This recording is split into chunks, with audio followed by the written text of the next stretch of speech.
Good evening, ladies and gentlemen, and welcome to episode 5 of Toxic Masculinity. It is my favorite time of the week. Well, there's two favorite times. Obviously, there's Monday as well, which because we do this twice a week. So that's that. Anyway, today I had actually promised that we were going to do an entire episode just about the concept of passport bros, which is a new phenomenon, and talk about feminism and how it's destroyed dating and romance and relationships and all that kind of stuff. And we will get to that today, but there has been several breaking news stories this morning that I would like to get to. I'm probably missing some because I didn't check. I should say this morning. For me, it's this morning. For everybody else, it's like the afternoon, the evening. But for me, I didn't check my X account yet, so I haven't been caught up, but these guys have been looking into it for me, kind of. We're all been kind of busy today, so we probably aren't quite up to date with the news, but we have some really interesting stories we want to talk about first quickly. Let me breaking news, Chris. So breaking news. Yeah. Let me just check the comment section here. Joshua Montgomery says, episode 5, how did I miss the first 4? Because I'm never good at marketing.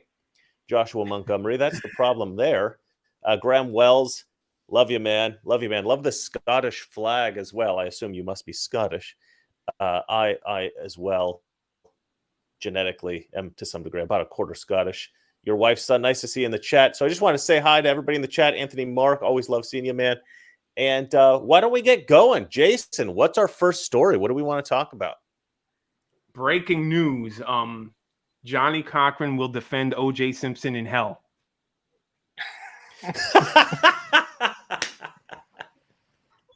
Well, I wasn't expecting the story to break that way, but yeah, OJ Simpson has died, ladies and gentlemen. So real quick survey, show of hands. Who cares? All right, moving on. Next story.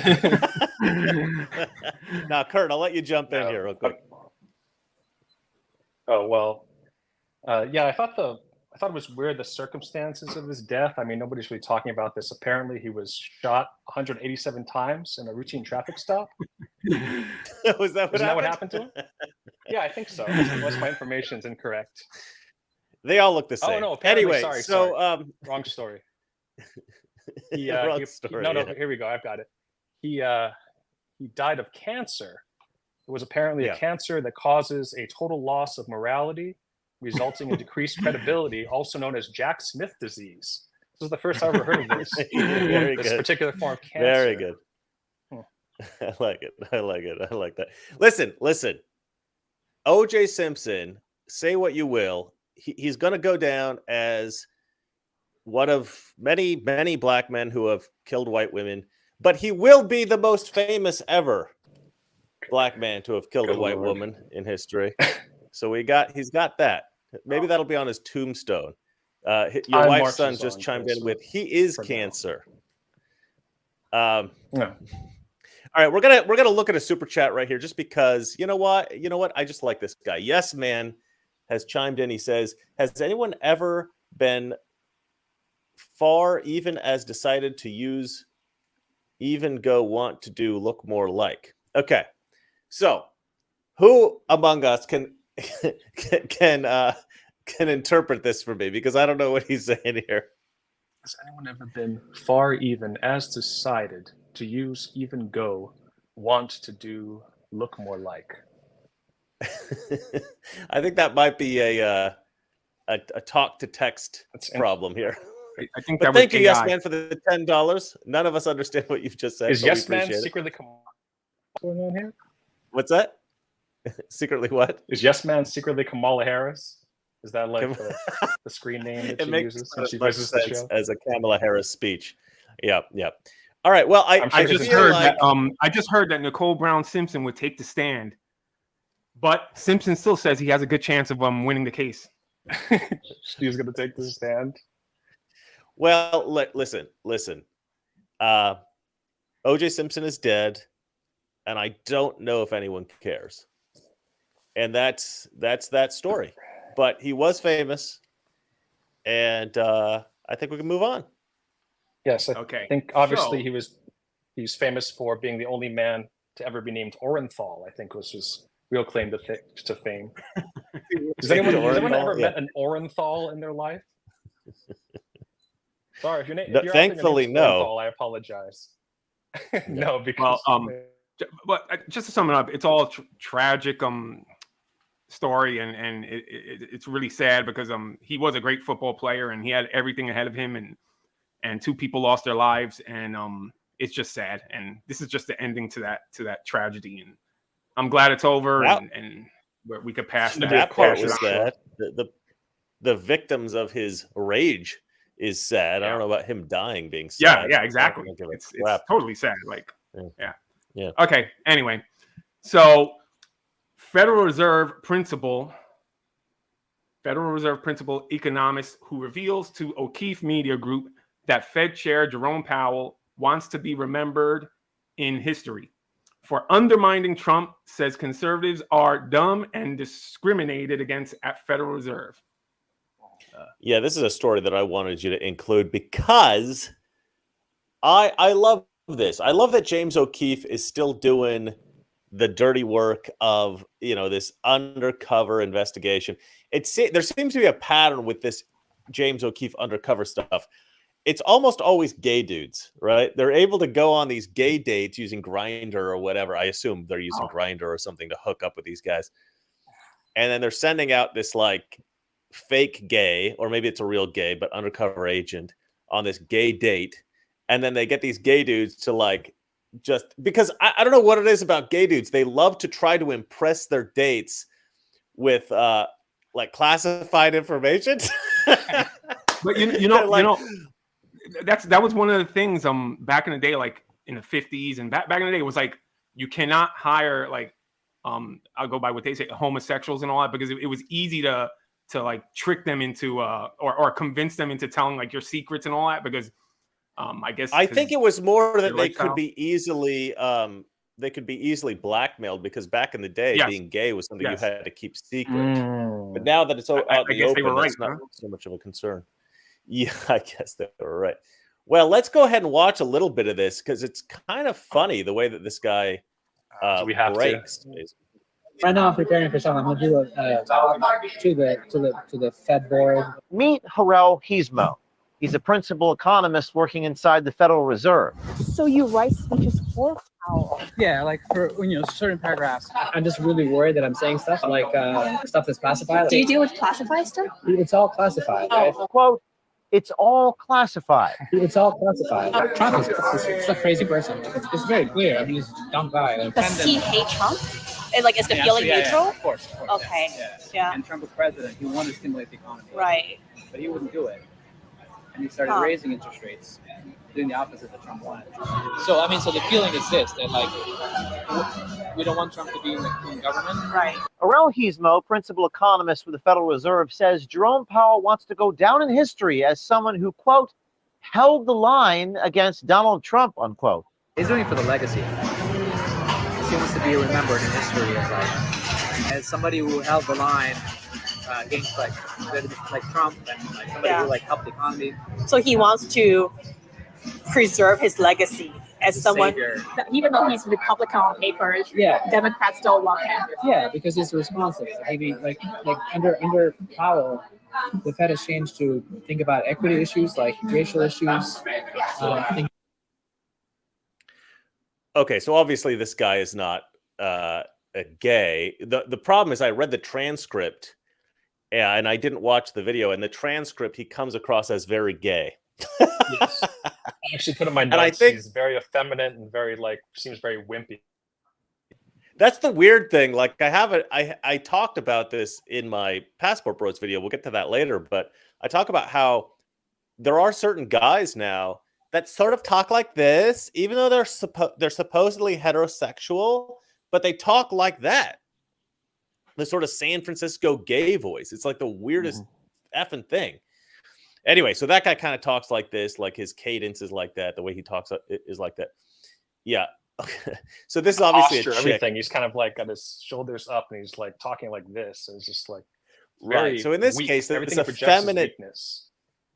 Weakness, yeah. Effeminate, apparently straight man on a date with a girl trying to impress her by talking about classified information. But what's really great, what I love about this is it's exposing more people in the deep state, right?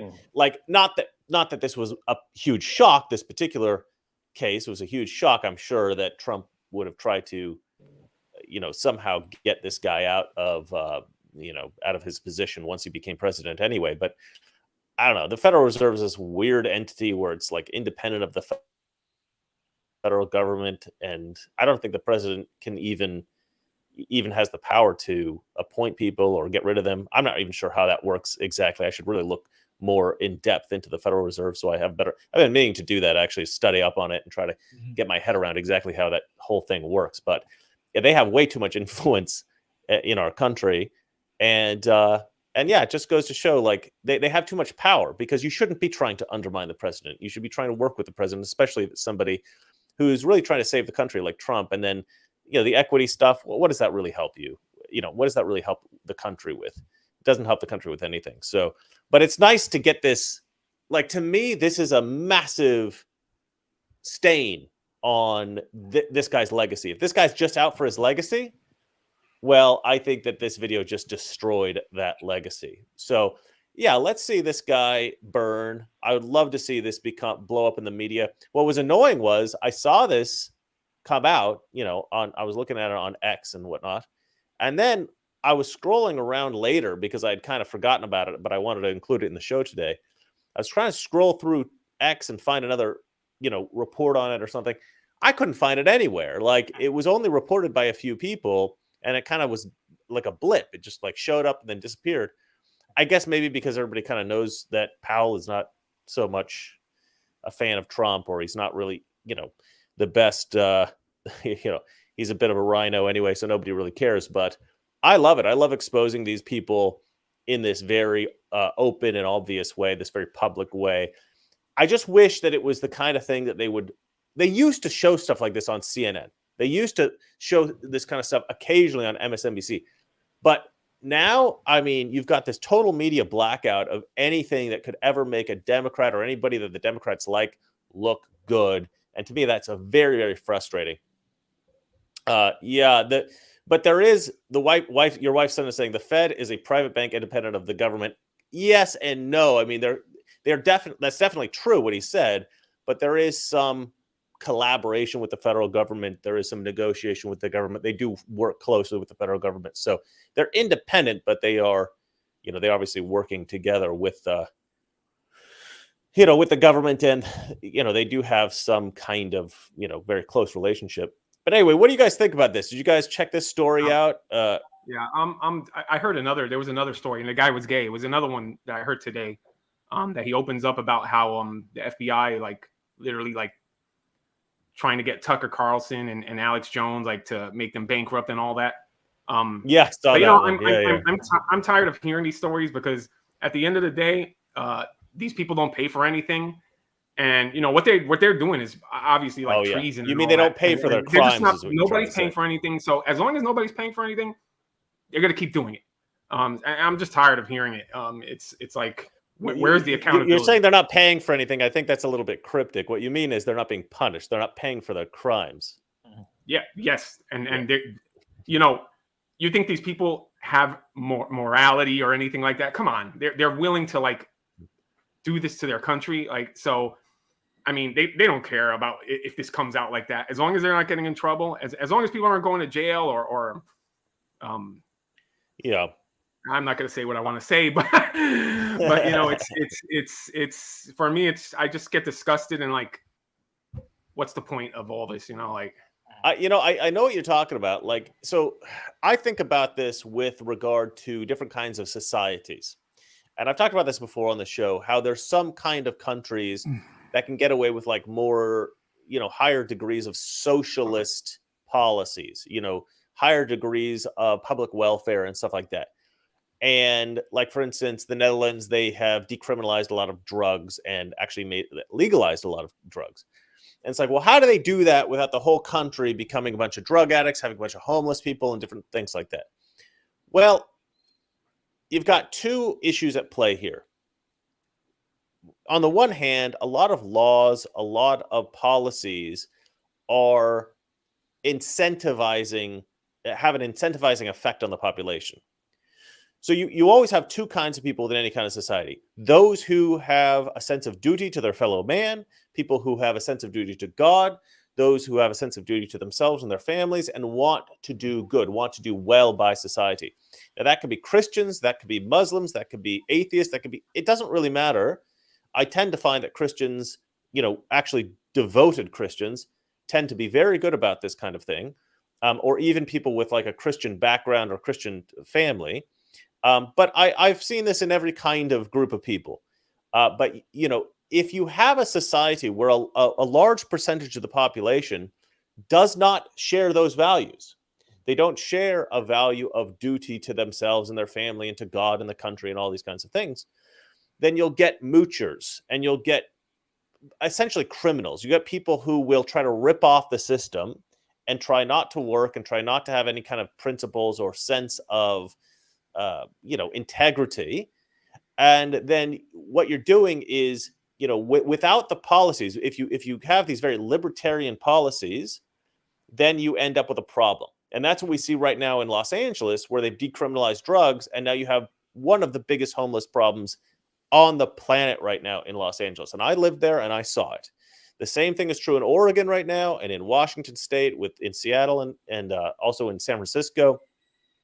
All across the West Coast, you have this horrendous homeless problem because of these sort of, oh, we don't care, you can do whatever you want views with a populace in the United States where there is a large percentage of people. And I'm not talking about, you could break it up between races, but, and most of the people in downtown LA are homeless Black people. But you get every kind of race, you get every kind of category of people out there. There's a lot of white people out there too that are junkies. And it's very sad. It's like, whatever your favorite ethnic group is, whatever your favorite religion is, whatever it is, whoever it is that you care the most about in the world, you're probably going to find people like that out there strung out on the streets. And it's not something that you want to see. If you care, like a lot of leftists, they pretend they care so much about Black people. They care about Black people even more than they care about their own race, white people, right? Well, okay, but you see tons of Black people strung out, dying on the streets. It's like, okay, maybe if you created laws that would be appropriate to stop that stuff happening, to create the incentives to stop people doing that sort of thing, you could do that. So look, I'm kind of more or less libertarian in many of my views, but I also do believe in creating incentives for the people who are not going to, of their own volition, do the things that will create a society that we can all live in to a reasonable degree. And what is that degree? What is a reasonable degree? Well, that's for us to always debate and talk about. But certainly walking down the street and being afraid that you might step in human feces, like consistently through the day, that's a problem. Being afraid that you're going to get physically attacked on the street, that's a problem. Being afraid that you're going to actually, you can't walk your kids down the street without seeing somebody smoking a crack pipe or injecting heroin. Yeah, that's a problem, right? So, these homeless villages that you see in LA, these are all massive problems. Like this is not the kind of society anybody wants to live in. So yeah, when you find that is the result of your policies, maybe shift your policies a little bit. But the point I'm trying to make is you kind of have to create a system of laws that create incentives for everybody to live in a certain way so that, the society that you exist within is a nice one. And that means different things to different people, and we can discuss that. But I don't know. I feel like we've gone far too libertarian in areas in which we need to be a little bit more strict, and maybe a little bit too strict in areas that maybe we should be a little bit more libertarian. But at the end of the day, the people who are breaking the most laws, I think, at this point are Democrat politicians. Those are the people that really need to get arrested and put in prison. And maybe make laws that make America a little bit better again. Yes. I definitely relate to what Jason said about how it's disheartening to see these stories in the news and the similar type of stories. And you never hear about these people, go all the way up to like Hillary Clinton. These people, we know that they're guilty of all this stuff and they don't face any consequences. So it's just like, you almost want to turn away from it because it's going to upset you. And you know that it's like, okay, this is this is par for the course now. This is Yeah. like how it goes down. So yeah, I understand that. But I feel like this guy, yeah, it was hard to listen to. This guy, is it Arl Hismo? Errol? Anyway, like, yeah, when I first started watching the video, I was thinking that he was another gay guy on a date because of the way he was behaving. And when they jumped, Right. I was listening to it, I was like, oh, he's on a date with a woman. But yeah, it's like part of me wants to sort of like be like, okay, we're getting all this information through this guy. But then another part of me is like, well, he thinks he's on a date, so can we really believe anything he's saying? At the end of the day, I mean, he's a guy on a date, so he's just like, yeah, I used to be a race car driver, you know, like, well, maybe. I mean, it makes sense to me. That's often the leftist defense of these things, that they're like, oh no, he was just talking himself. Really, I hadn't heard that. But the fact that the fact that they would even like say that, it's kind of just tells you the type of person they are. So listen, you know, at the beginning of the show, before we went live, we were discussing the tone of voice of a man. And we have realized that if you talk quietly into a microphone, right? This is a little trick for all you folks at home in case you're on the phone with somebody. If you talk quietly into a microphone, you always sound like you have a very deep baritone type voice. And if you shout at the microphone from far away, you get this nasally high pitched thing going on. It's terrible, right? So we've all decided for the rest of the show, we're all going to do our best Sebastian Gorka impression. Let's hear it, Jason. For me. So are we going on to the next story, or are we going to stay on this subject? I think we should go on to the next story. Why do I feel like I'm kind of like Biden? What? Sorry, say that again. What's the deal? Just read it normal. All right, ready? Hold on just a sec. Before we move on, yeah. So one of the things that stuck out to me, I when I was listening to all the stuff he was saying, was she asked him, like, okay, he said, I don't think there are any conservatives in the field. She asked if he works with any, and he says, all the people I work with are academics. And so that, I think, raises a good point where yeah, so he's an economist, and he's talking about, maybe he's talking about the Federal Reserve, maybe he's just talking about, you know, as an economist, but he's saying, I don't know any conservatives. And he's also saying things like, you know, they're dumb, people think they're dumb, stuff like that. So it's like, you know, it's a real problem when academics are like, we know we're in an echo chamber, but that's actually a good thing because conservatives are dumb. It's just like, okay, well, then you've definitely got a big problem because there's nobody raising a moral question about what you're doing, let alone just a policy question. Nobody's going to say, you know, this isn't right because they're all leftists, so they're fine with that. Yeah.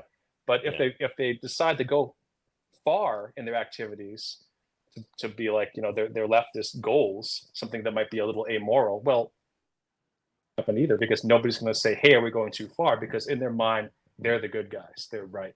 And that's, well, you know, I just want to touch on that point, that's truly frightening to me. You know, on that point, I think that academics in general. So the weird thing about the left is, there are a lot Vargas. Make America great again. Exactly, MAGA.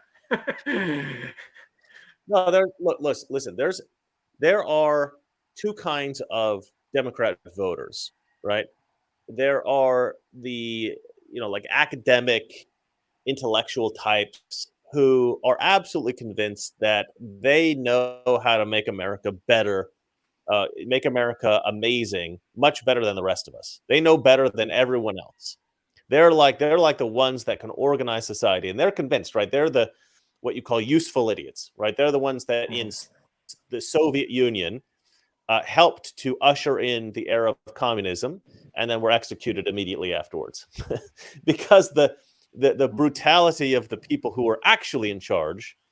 They thought, okay, these people who caused this revolution or helped get us into power, they're going to realize that they have no power in this new society that we've created, and then they're going to have another revolution. Well, we can't have that now, can we? So they just get executed. So all these that's the crazy thing. Like, you've got this like high IQ, intellectual, academic class that has know what my father would call common sense. They have no common sense, right? And common sense is kind of an unusual term in the sense that it can mean different things for different people. For a lot of people, common sense tends to mean like knowledge that most people have, like common knowledge. That's what most people mean by common sense. They're like, oh, you wouldn't, you brush your teeth with this kind of toothpaste or whatever. And if you brush it with that kind of toothpaste, it's not as good. Or I'm going on a date with a woman for the first time. Let me not say all my crap. Yeah, common sense. Yeah, let me not say all the bad things about me. Common sense. Just like little things. Things that don't matter that much. But then there's this kind of common sense, the kind that my dad's talking about, which it's a little bit like what you're saying. You wouldn't tell a date all the bad things about you. But it also is, I think I would actually describe it as logic, right? It's things that are logical, but you don't need to think through them too much, right? You don't need to think through the idea that a border wall would potentially help to curb the immigration problem. You don't have to think too much about the idea that illegal immigrants would potentially pose a number of problems in the United States of America, and especially a flood of illegal immigrants would obviously cause an absolute, crap ton of problems here in America. And that's what we've got now. And common sense told us before that ever happened that was going to be a problem. And now it's a problem. And so to those of us who have common sense and who knew this was going to be a problem, when Biden first got into office, we're not surprised. We're not shocked. But to these academics, to these high IQ intellectuals, a lot of these leftists are like, oh, geez, well, we didn't anticipate this. It's like, yeah, because you're a moron. You don't have any common sense, right? You're in a cult. The other Democrat, yeah, they're kind of a cult, yeah. And then the other Democrats that exist are the dumbest in society. And I don't mean dumb by low IQ. I mean dumb by they're totally gullible. They're so easily convinced of the stupidest nonsensical crap, right? Now, what is the common denominator between these two groups? Because you have the people at the very top end who, let me get in camera here. People at the very top end who let's call the intellectual elite, and with people at the very bottom who are the dumb, gullible people. Well, the common denominator is that neither of those groups have any common sense, right? The people at the top don't have common sense. The dumb, gullible ones at the bottom don't have any common sense. So the dumb common sense people just listen to the smart, or the dumb, no common sense people just listen to the smart, no common sense people. And they all go, yep, we're all right. And, the MAGA extremists, they're all evil, horrible people. But then we have a few intellectuals of our own, right? We have people like Thomas Sowell. We have people like Jordan Peterson. We have these great minds back in the 80s, William Buckley. We have some great, brilliant people that we can turn to, and we can say, okay, this is somebody I listen to. This is somebody I like to, somebody I respect.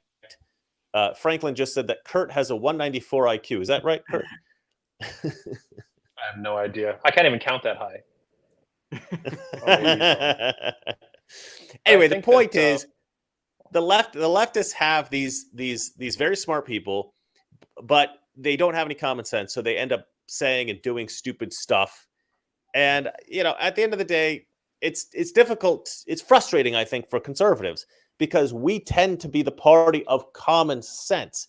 Whether or not you're an intellectual conservative, whether or not you're a middle of the road IQ conservative, or whether you're a dumb conservative, which there are some dumb conservatives, let's be honest, you at least have common sense. And so these people with this high IQ, like you're saying, like at the Federal Reserve, who, these people who are like, oh, we know better than the commoners, they voted for Trump, they're stupid. Well, you're actually wrong. You've been proven wrong by the Biden administration, which was a disaster. You've been proven wrong by the Trump administration, which was excellent. So us dumb conservatives, we have a great economy, jobs. Yeah. And it's a great. What do you mean?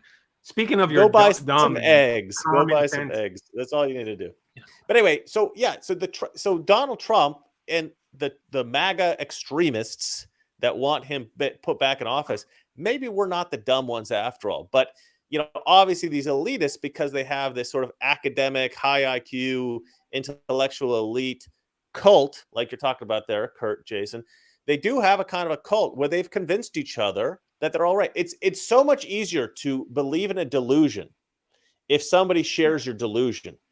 Yes. And so you have all these Democrats that reinforce each other's delusion, and then they're just wrong about everything, but they look down and they laugh at us and they call us idiots. Yeah. And it's really, really sad because, anyway, sorry, I've monologued for too long. You guys didn't interrupt me enough. The only joy I get out of this is when the Bolsheviks take over America, those intelligent elite people that they'll be executed are going to be starving and begging for food just like me, and I'll be looking at them and laughing at them. Right. Yeah. However, we're kind of forgetting about, or at least forgetting to mention that there's a whole lot of con men involved too, where you have the people that do believe this, even though they're so-called intellectuals and educated, but there are also a lot of them, not only the smart ones, but there's a lot of, race hustlers and whatnot who know something is not factual, is not accurate, but they think like, okay, enough people will believe this lie that I can get away with it, and I can always fall back on like, well, if you're speaking out against me, then you're not one of the group, and you're like a Trump supporter, you're a racist, whatever. Like you're it's become a very toxic environment. If you don't agree with this lie that I'm telling, you know what's funny? Like I've met like really low IQ, dumb, conservative Republicans, but you know what? They have common sense, and they might like look and sound dumb, but the things they say is very wise, very smart. Like they're the things they say are actually more intellectual than these elitist Democrats have no common sense. Exactly the same. I've been to CPAC many years. I didn't go this last year, but in 2024. But previous, I think like the last 5 or 6 years in a row, I've been to CPAC, and you do meet people who maybe they're not the best at English. Maybe they got a podunk accent. They talk like this. They're from like Eastern Oregon. By the way, Aardvark Mark wrote, "Hello, Chris and company from beautiful Southern Oregon." Chris, you still in Indonesia? Yes, I'm still out here in Indonesia. Nice to see you, Aardvark Mark. Still doing the Muay Thai. I got to go to take a class here in a private lesson, I guess, in a few hours. So I'm going to have to get some sleep before that. But yeah, Indonesia. But yeah, like there's some people who maybe are not the best educated. Maybe they don't have a job where they need to study much or be, have too high of an IQ. So they don't really develop themselves too intellectually.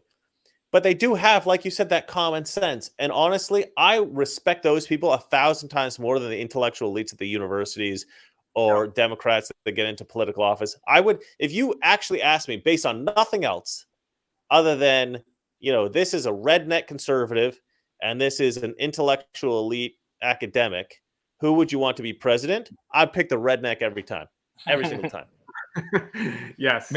Chances are he's had at least one real job in his whole life and has actually experienced things outside of exactly. I trust him to learn on the job. Yeah, but that's what he's absolutely. That's what makes him even more smarter and better. Like they actually have real jobs. These people in these academics, and they've never had a real job. Exactly. Just been in college and given this position somewhere, But should we move on to the next story, or you guys got more stuff to say? I have more stuff to say. We might as well move on. I'm going to take too much time. We'll move on. Okay, so this is the next post from a source in the Senate. Palestine protesters taking over the Senate basement right now. So I guess the Palestinian protesters took over the Senate basement. Are any of them being arrested and tried? Well, that's the thing, right? These are all insurrectionists, obviously. What's today's date? It's May the 11th. Put that in your calendars. This is the worst date since the Civil War. Yes, that's right. That's exactly it. That's exactly it. Well, that's the thing. Let me bring this up here so we can watch the video. But this is a perfect example of, the ridiculousness of the of this double standard that they have. Let me go ahead and play this real quick. Stop the genocide and the war. Stop the genocide and the war. Stop the genocide and the war. I'm pretty sure that this backpack constitutes a lethal weapon. I think this is an armed insurrection, you guys. Yeah, no, it's ridiculous. Like, okay, obviously that's not an armed insurrection. Obviously it's fine that they're protesting. But why do they get a pass and we don't? That's the real problem. That just pisses me off, Just find out who's funding them, and you'll know your answer. Well, it doesn't really matter. Like, to me, I actually like the idea that in America we're allowed to peacefully protest. I remember when I was a kid, there was this concept of for another country. I guess. What's that? For another country, I guess. I don't know what you were referring. They're protesting. No, I don't care. I don't care. I don't care what you're protesting. I don't care what you're trying to say. You should be allowed to protest peacefully in America. Even like civil disobedience, I think, to some degree, has always been tolerated here. Yeah, like the Tiananmen Square massacre was always considered to be this terrible injustice, right? We always use the Tiananmen Square massacre as a contrast to our own much better system of government, in which we tolerated a diversity of views to such a degree that we would actually tolerate civil unrest, right? Ever since like the 1960s, right? When I believe that they were protesting, I think Vietnam or something, and some National Guard troops shot some students or something like that. I can't quite remember the exact story, but ever since then, there's always been this idea that, look, even with a little bit of civil unrest, you're okay. You're allowed to protest. Maybe you're not allowed to burn a car, although BLM certainly has gotten away with that a lot. But beyond actual like serious vandalism, Democrats and liberals will agree with you as long as it's Democrats doing it. It's their side. Well, that's right. You can burn down a Wendy's if you're Antifa, if you're Black Lives Matter. But if you're a MAGA extremist, you're not allowed to casually walk through the halls of the Congress, the Capitol building. Kent State, yeah, Ohio. It's sad. That's the What's college. That? Kent State, Ohio. That's where they shot the. It's Ohio, right? The famous song about that. 4 Dead in Ohio. I was trying to think of the lyrics we were talking about before all of our times, I believe, from the 70s or something. Yeah, good call. Good call. Sorry, guys. My memory is not very good. I pulled a Biden there. I do that quite frequently. That should become part of the vernacular, right? Pulling a Biden, like you say something stupid or forget something or mix two things up. You called him. I pulled a Biden. We should make that common vernacular. There's so many things that represent it would be confusing. You felt walking That's up the true. stairs? That's no? true. Oh, yeah. I don't. Yeah, you took bribes from foreign countries. Is that what you mean by pulling a Biden? No. There's a lot of stuff. But all right, yeah. Look, I just wanted to highlight the contrast there, like juxtapose what we did on January 6th and what these guys are doing, which is essentially the same thing. Okay, there were more of us on January 6th. That's the only reason they've really been able to sell this BS story that it was an insurrection, right? It's just the sheer number of people that were there.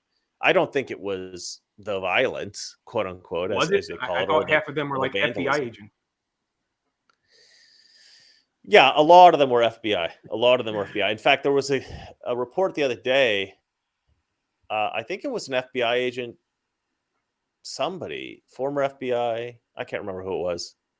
Talking to somebody. Anyway, was that the other James O'Keefe thing? I don't know.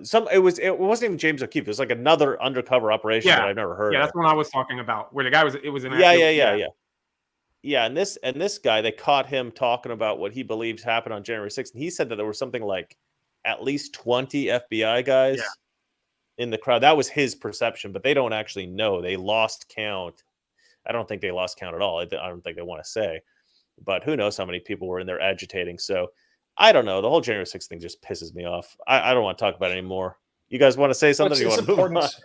It's important that these things happen, though, like that we constantly have as examples, because it's unfortunate, but it's like, I mean, the last election was stolen, for Christ's sake. We're at a point where there's so much deep state corruption in this country and so much injustice that we have to we just have to keep talking about it and keep highlighting all these examples of it, because people need to understand and understand the state of the country and the situation, how dire it is, and how there's so many people in government that are really out to silence conservatives, just like will expose their crimes. So yeah, it gets frustrating at times, but really got to keep talking about it and keep spreading the word, because that's the only way we're going to save this country.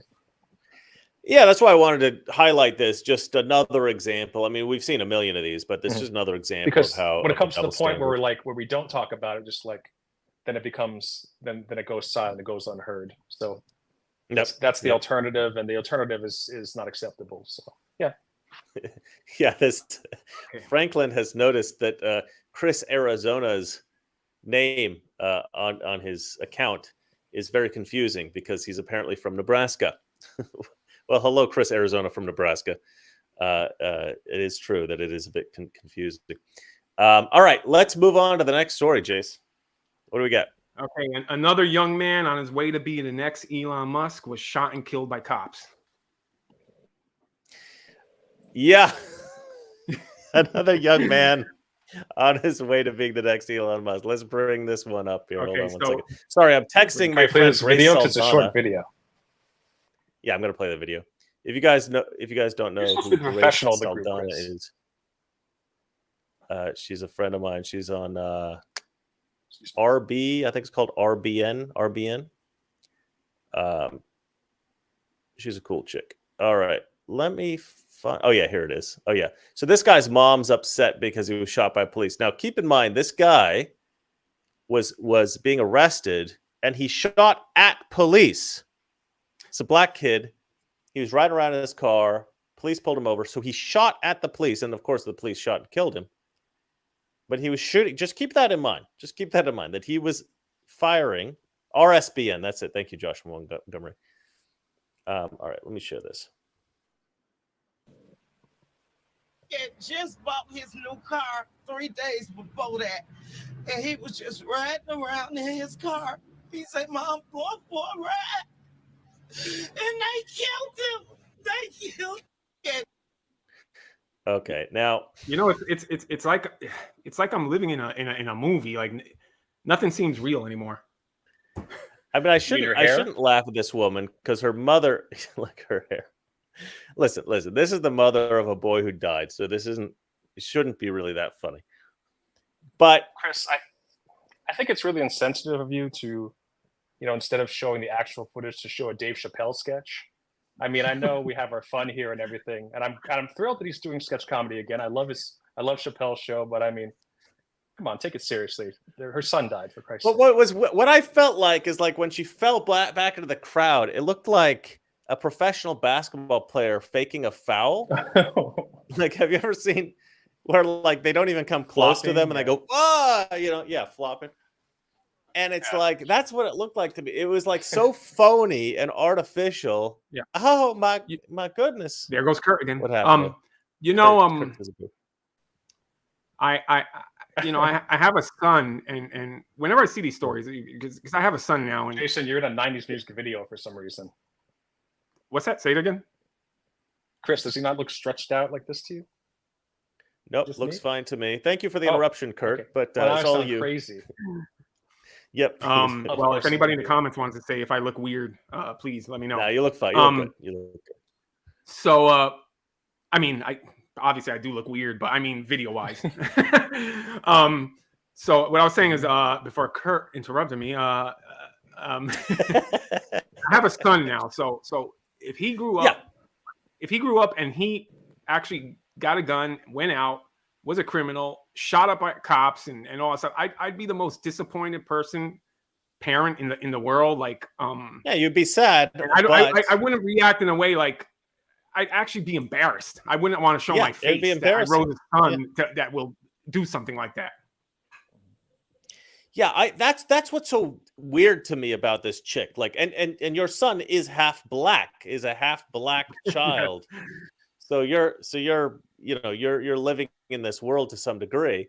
But this woman, it almost like the way her hair is, like her sunglasses, the way she is, she seems like an attention seeker. And so to me, everything about this seems performative, and it seems really disgusting. Like, you don't get up and you do this whole, oh, woe was me, my poor boy. It just seems like I don't know, just like it seemed like a performance to me. It seemed artificial. It seemed phony. Yeah, I mean, I don't think Selena Girl 69, funny name, writes suicide by cop. I'm not sure this was suicide by cop. Some people just occasionally they get this idea in their head that they are invincible and they're going to win. Maybe they played a little bit too much GTA, and they're convinced that they're going to outrun the cops. They're going to be able to shoot their way out of a situation. Hold on 1 second, like Chris. that. I got people saying about the dimmer switch and all that, and it's dark. I'm like a filmmaker, so I love dark lighting. This whole it's not probably the best situation for a live stream, though. Yeah. I brightened it up a little. I Hopefully, was actually going to mention something before the show, but I know you, and I know that was intentional, so I didn't say anything. I needed moody lighting. It needs to be dramatic. Yeah. We could maybe fix it some other time. I don't think that was worth interrupting me, but whatever. I didn't think about it. I didn't think about it before you said that it was like it seemed like it was staged or something, Chris. I really didn't consider that, but now that I'm thinking about it, it's just like it was very concise. She just kind of said, "This is what happened," and then she like fell back. Peace. I'm out. Yeah. I don't think any woman in history has ever said anything that concise and shortly and then stop talking. Right. It's almost like she was coached or it was scripted or something. Yeah. Yeah. It's just like, okay, I'm going to say this and then that's it. Like it's a soundbite. And look, maybe that's not true. Maybe it wasn't scripted. Maybe that was her genuine reaction. It is a very tragic thing to lose your child, but she just looking at her, the way her hair is, the way her sunglasses are, the way she talks. I heard she's going to get Benjamin Crump and sue for $1 million. $1 million is pocket change. And just the way she fell back into the crowd. Benjamin Crump, he's always a lawyer for all these cases. Is that right? I don't know. I don't recognize the name. So anyway, it just all seemed overly dramatic to me. I could be wrong, but that's my take. I don't know. Well, anyway, what do you think? I'm waiting to hear what the father has to say. I'm sure that's going to be any minute now. We're going to get the interview with the father, right? That should be forthcoming. Yeah.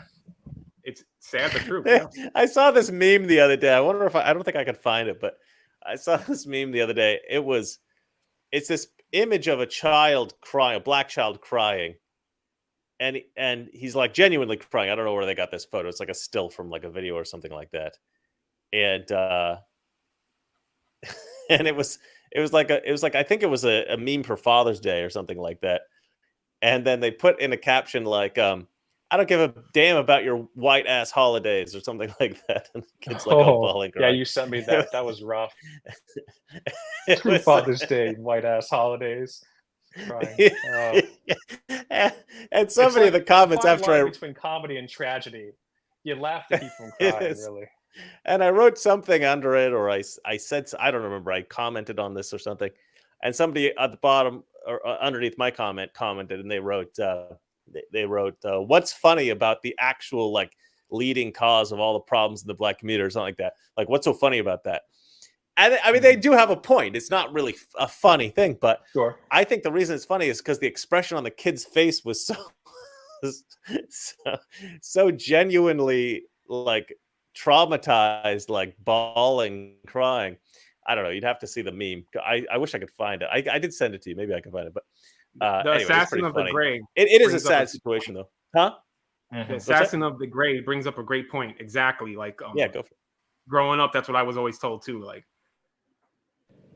I guess that's why I'm alive still too. He writes, "I am white devil, and my father told me when stopped by the police, be polite, be courteous, do not backtalk, make no sudden moves." And then he goes on and says, Wait, my father told me that. Maybe is why I'm still alive. Exactly. Right. Exactly. Now, but that's the thing. Like, I don't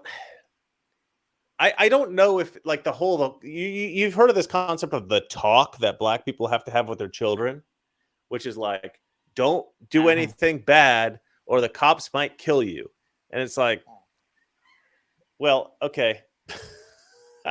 I'm not sure that's a black thing.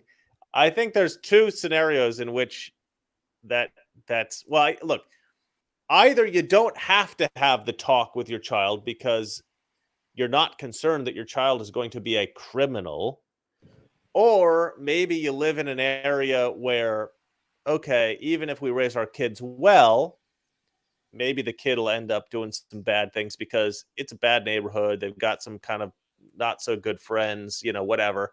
So maybe you have that talk with your son or whatever. But I don't think it's race specific. I think it's just if you are concerned for your kid because you think they might be like, I don't remember ever having a conversation with my parents like that, but my brother at some point was pulled over by the cops, guns, in the window kind of scenario. Same here. And like, it turned out that somebody had, like, I don't know, committed some kind of horrific crime, murder or something like that. And he just happened to fit my brother's description and maybe the description of the car or something like that. Your brother's black? It was never. Believe it or not, Kurt, I know this is adopted brother. I know this is hard to believe, but not all murderers are black. Actually, weird. I know, but anyways, my brother. Tell me another one.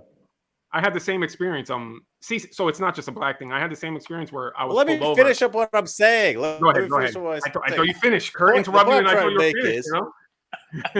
Yeah, I know. Kurt has a tendency to screw everything up. I don't know what the deal is. Anyway, point is, they never explained to my brother exactly what the scenario was. They basically just said you fit the description of somebody we're looking for.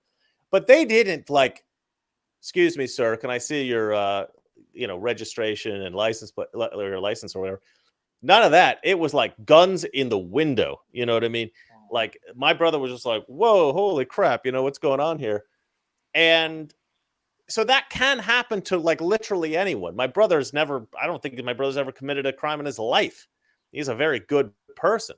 He actually has gone and like literally saved people's lives that were, there was like last year, there was some woman who drove off the side of the road, an old lady. He pulls her out of her car just before the car falls off the edge, like crazy stuff. Like, my brother's actually saved people's lives. And here we are in this scenario where, the cops could have shot him, And your brother, of course, my brother. Oh, yeah, he may at one point or another. I have two brothers. This is my brother Nick, but like, he's a good guy. This can happen to anyone. Should my parents have told him if you get into an encounter with the police, just do what they say? I don't know. Maybe they have told him that. I don't know. But clearly he did that, right? Because again, this goes back to what we were talking about before: common sense. Right. But wouldn't you think like the black community is all so like cops will kill you, they just hate you because you're black? Wouldn't you think as a black parent you would give that conversation to your kids like once they're born? Like, we got to have this conversation because cops are out to get you. The problem is I don't actually think what you're saying is true though. I don't think cops hate black people because they're black. Yeah, but in their mind, that's the case. So I would think that you would have that conversation and make sure that that doesn't happen. But also the other thing is I was pulled over once too by cops, guns drawn and everything. So there you go. So far, 2 people that are not black, it happened to them. Like, I did hands raised, and respectful, and it could exactly. It could happen to anybody. So, I mean, it comes down to respect. How did you get out of that as a Latino man without getting murdered? I guess I didn't look the part, I guess. Yeah, you weren't black enough. Your skin wasn't dark enough to be shot. But they've done studies on this. They looked into it, and in many cases, in some studies that I've been able to read about, you will find that police are actually more likely to shoot an unarmed white man than an unarmed black man. I've read that. Yep. Because if you take away the sort of per capita, which is what they do, or the total number, right? Which they don't like to look at total number. They don't like to look at per capita. What I mean by, okay, look at it like this. Look at it per incident, per encounter. That's the best way to look at it, right? So if you say, okay, per capita, there are more black men that are killed by police than white men per capita, right? But, and this is a point that I've made many times on the show. Lots of people make it. If black men are committing a huge number of crimes per capita, then they're probably going to be pulled over more often per capita. But per capita just means as a percentage of their population, right? So as a percentage of the black population that exists in America, there are far more black men getting pulled over than white men. But there are also far more black men committing crimes. That's just the ugly truth. That's the ugly reality. So you look at per encounter. Out of 100 encounters, how often, or out of like 1,000 encounters, how often does an unarmed black man get killed? It's actually about the same as unarmed white men, oftentimes less, because what they found is cops are now scared to shoot black men. You know, even in a threatening circumstance, they're more afraid to shoot the black guy because they know it could possibly end their career. There's actually a great episode of Kurt sent this to me, actually. What was that show? Crap, I always forget. Corolla.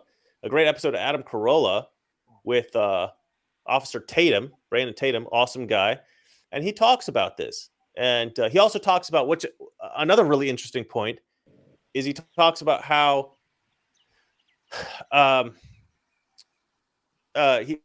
sorry, I'm reading the comments for some reason. I don't know why I'm being distracted by that. But he also talks about how when he was an officer and he was arresting people, white men typically would behave, you know, but black men and women both would act out, would react negatively instantly. You know, they would just react with this sort of negativity, like, oh, you're pulling me over because I'm racist. And he's like, they're telling that to me and I'm black. You know, so there's this attitude a lot of times that he was saying that black people tend to have when they get pulled over, where they give the officers a lot of crap, whereas other races, white people, Asians, whatever, will tend to just comply and kind of go along with the process and kind of like deal with it. But black people tend to backtalk, and so in that kind of scenario, you kind of would expect actually more often for the encounter to escalate. You know, you don't want to hear about that. You know, you don't want to hear that because you don't want that to happen. But if that's the reality, that's the reality. You know, I've not experienced it. I'm not a police officer, but, you know, we're getting a firsthand account of this guy.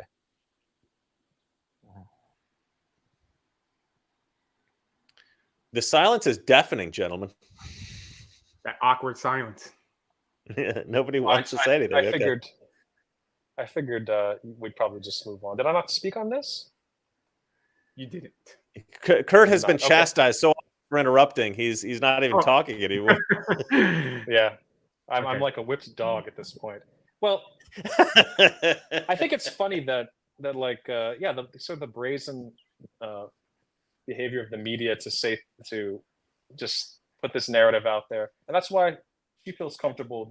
She might, the mother that is, and but as far as the mainstream media goes, they'll go ahead and, you know, use this as a talking point of racism. Like, he shot at a female officer.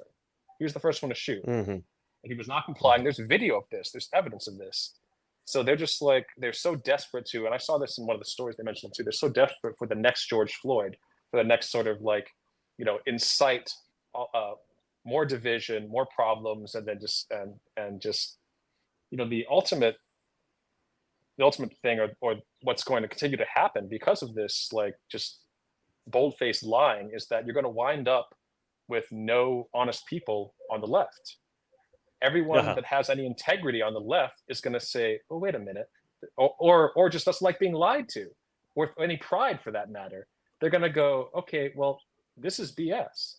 This mainstream media narrative is a little bit of research, and it's just like, this is not true. Therefore, what else are they saying that's not true? And then you go down the rabbit hole, so you wind up with only marks and con men on the left eventually. And that's why we're seeing this collapse the mainstream media. We're seeing the Kurt, this is where we are at this point. I think we are at this point where it's just marks and conmen now on the left, really. Mm-hmm. Mm-hmm. And the mainstream media machine it's crumbling. Their publications, all of their so-called fake news sources, nobody's paying attention to them. They're losing all of the audience, which is nice to see. But and it's actually nice to see that they're not learning their lesson either in the media. So it's just going to keep going our way, gentlemen. G.I. Jose has a great comment. I don't want to keep reading. Yeah, it's great. He writes, I grew up in a small agricultural town in California, mostly Mexican. Guess who got in trouble the most? Mexicans. But they didn't complain because they knew that they were dumb for breaking the law. I think that's quite funny, actually. Anyway, all right. Shall we move on to the next story, Jace? Why not? What is the next story? Another X post. I think that's the last one, yeah? Yep. Heading to the nearest Chick-fil-A this weekend to order me a large chocolate milkshake because this is my president and I'm in the MAGA cult. It was all right. So this is Donald Trump. This is Donald Trump went to a Chick-fil-A and bought everybody milkshakes. This was quite a cool thing, actually.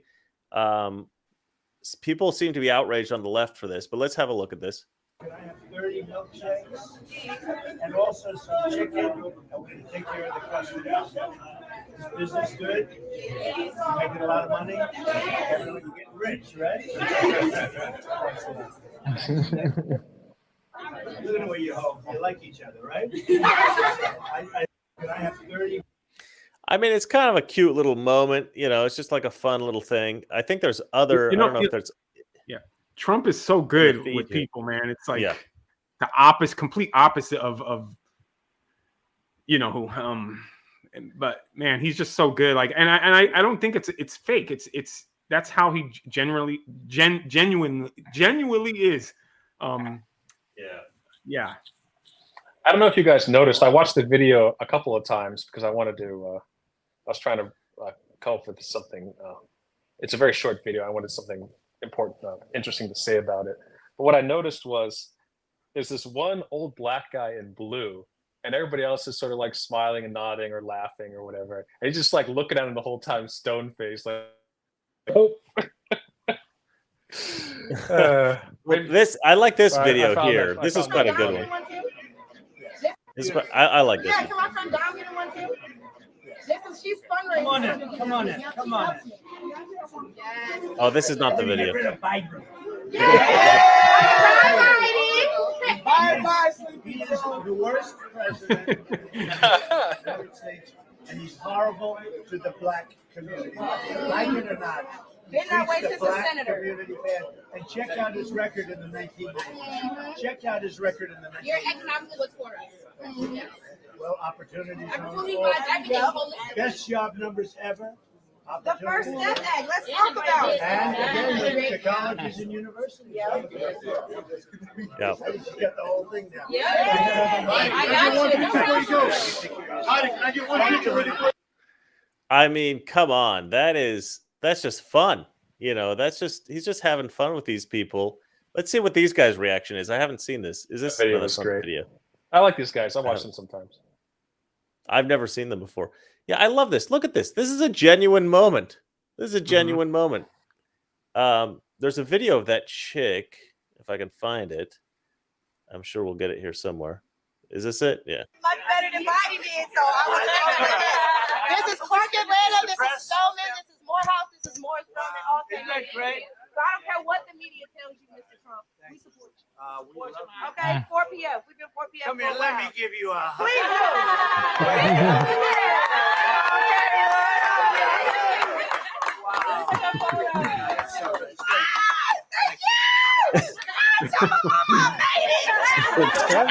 I made it.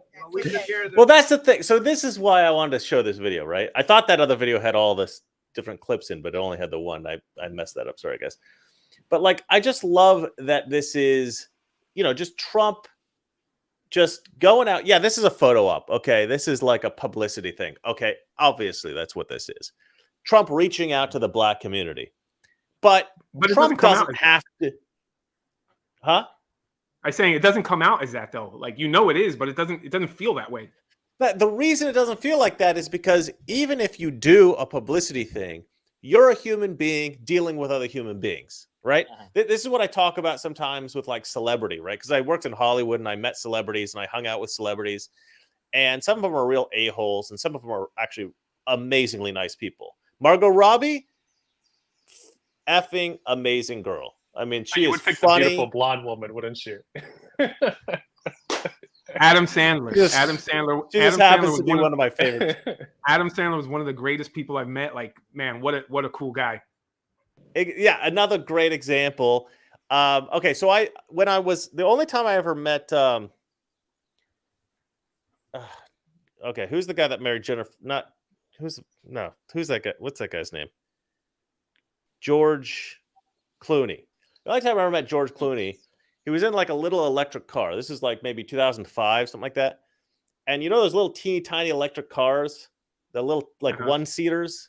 Yep. So he got one of those, and he was riding around through Warner Brothers, and he was talking to me and a couple of the other crew guys on the show I was working on. And he was like, "Hey, you guys, I just got this little electric car. You guys see this? It's so awesome." He's like, watch. We're gonna like speed off. Look how fast it's like 0 to 60. It's so cool. He's like, you know, little electric thing. And it was such a narcissistic, annoying little thing. I mean, I've heard he's a really nice guy. Okay, I've heard he's a really nice guy in real life, but it just seemed like such a silly, stupid, artificial thing. But like, but wasn't he the one that left? I'm sorry to interrupt you, Chris, but just a side note, wasn't he the one that supposedly left the United States, and as soon as the illegal immigrants went into his Italian neighborhood, he ran away like with the quickness? He came right back to the United States. I don't know. I don't know. I've never heard that story. You keep bringing up stuff I haven't heard about. I can't comment on. Wait, what was it? Why'd exactly? He was living in Italy, and there was some like criminals like broke into his villa, and he came right back to the U.S. Is that what happened? Like the illegals came to his like neighborhood, you know, and you know he said he moved to Italy because you know he was all against Trump. I hadn't heard about that, but that sounds. I mean, that sounds like an elitist a-hole thing to do. But that's one for an episode. Like you said, Adam Sandler seemed like a cool guy. I've never met him, but you have. But like I was watching some reality show. Adam Sandler, you have a lot in common. He also gives jobs to people. He also gives jobs to his unfunny friends. You know, it doesn't matter that they're completely untalented. He's just like, "Hey guys, I got some work for you." That's right. So like, you're like the Adam Sandler of conservatives. Yeah, that's right. Yes, except I'm not giving you guys cars yet. He gives us untalented people a chance, an opportunity. Yeah. And I'm watching this guy, Frankie Muniz, right? Muniz. Is that his name? Right? He's from Malcolm in the Middle. Malcolm in the Middle, right? Malcolm in the Middle. Yeah. And he's on this reality show in Australia that I started watching called "I'm a Celebrity, Get Me Out of Here." It's like the worst reality. It's like the worst show I've ever seen in my life. But I watched a couple of episodes because I don't know. It's like really popular in Australia, and I'm like, I wonder why this is popular. So I watched it for that reason, you know. But Frankie Muniz is a cool guy. But he starts talking about his life. By the way, Frankie Muniz apparently never eaten a strawberry. I don't know how that's a possible thing. He's like, oh yeah, there's certain things I grew up and I didn't eat. He's never eaten tomatoes, although he did on the show, and he never ate a strawberry, which I think is really crazy. But anyway, this guy, as he's talking about his life and he's talking about like how he is as an actor, he's like, oh, you know, they're just giving me words on a piece of paper and I'm reading them. That's how I think of acting. That's how I think of my job. And I was just thinking, this is such a cool. Like Kurt and I have talked about this many times about how there's certain actors who don't have a lot of respect for the craft of acting because they're just like, we're just adults playing make-believe essentially, right? And I love that perception of it because there's so many jobs that I think deserve respect, and they're just not jobs that get respect. You know, the garbage man, the guy who fixes your roof, you know, these kind of guys. They're working hard. You know, a lot of times these guys are very good people, but they don't get the respect that maybe they deserve. But then these actors are like glorified as gods. And the problem is a lot of times celebrities start to think of themselves in that way. They start to think of themselves as these they buy the hype about themselves. And so it's really nice when you find a celebrity who actually is down to earth and believes that they are sort of a normal person, you know. Now, does Donald Trump think he's a normal person? I highly doubt that. Donald Trump, he's above everybody, but he is a human being at the end of the day. And he has to interact with these other people at the end of the day, even though this is a photo op, it's totally phony, it's totally artificial. He goes in and he realizes, okay, I got to talk to other human beings and we got to do this thing. Now, when this girl starts to talk about how much she likes Trump, even though she's like, you know, the stereotypical like Democrat black girl voter, whatever, she starts to say these nice things about Trump. Trump is genuinely enthusiastic about this. He's flattered. He likes this woman. He doesn't have to say, give me a hug. He doesn't have to say that. But he does say that. And why does he say that? Because he's a human being communicating with another human being. And he sees this as a moment that, you know, it's just a human moment between these two people. And this, of course, started, I think, a chain of hugs and photo ops and stuff like that. But I don't know if Trump was trying to do that. But he thought, this is a cool chick. I want a hug. Let's do this. And it was not necessary, but he did it, and it created this beautiful moment. I would love it comes through that Trump himself is genuine. I mean, yes, is it like a thing that they're doing for like it's not a it's something that's staged to a degree. Not that they brought those specific people in, but they knew ahead of time why he was doing it. I think it was just a troll on Joe Biden for going to Popeyes. So he goes to like the Christian chicken place. Well, he didn't go to Popeyes, really, right? What's his name? Jesse Waters did a bit on this, and he contrasted what Trump was doing with what Biden had done. Biden didn't go to Popeyes. I think he just like they ordered in, and he sat with like a black family and had this very artificial conversation with the black family. That makes a lot more sense because they can't trust him to do what Trump did.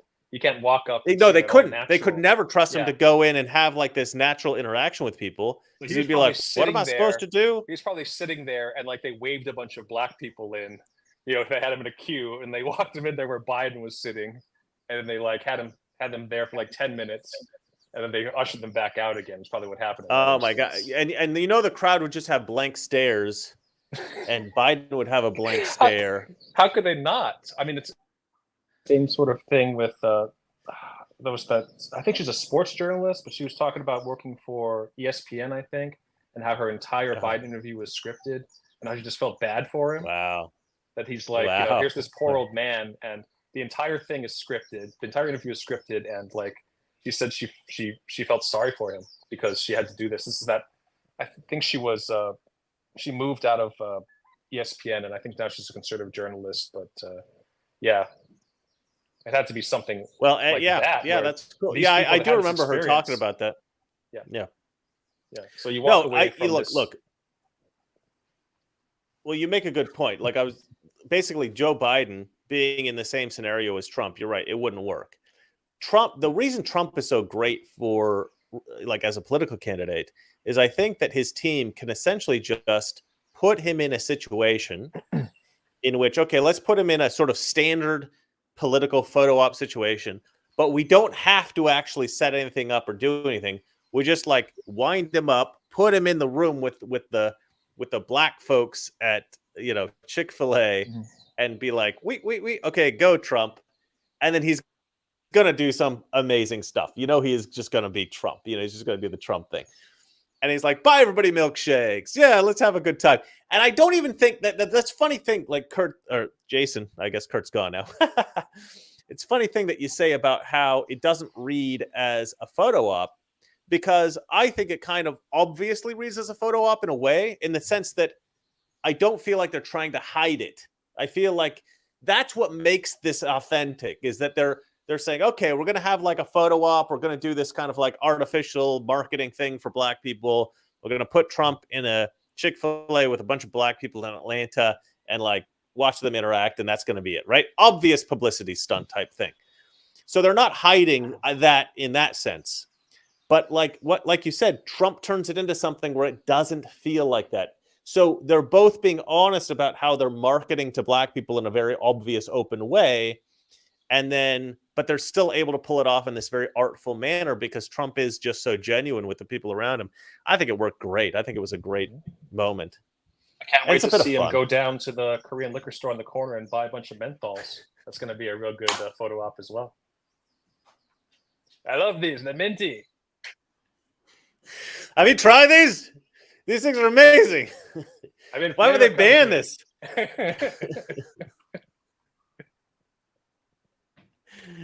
We're gonna start selling Trump menthol cigarettes from now.